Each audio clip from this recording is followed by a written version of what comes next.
ওমানে পৃথক দুই অভিযানে ৩৫ প্রবাসীকে গ্রেফতার করেছে রোয়ালমার পুলিশ। উত্তর আল বাতিনা এবং উত্তর শার্কিয়া পরিচালিত বিশেষ অভিযানে মাদক চোরাচালান ও অবৈধ অনুপ্রবেশের দায়ে তাদের আটক করা হয়।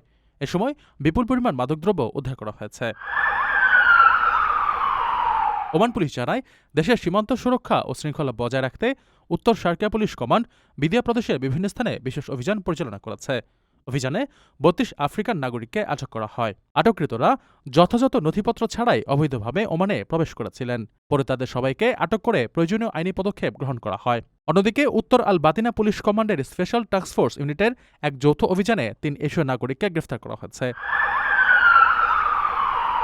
ধৃত ব্যক্তিরা বিপুল পরিমাণে গাঁজা এবং বিভিন্ন ধরনের নেশাজাতীয় ট্যাবলেট পাচারের জন্য ওমানে নিয়ে এসেছিল।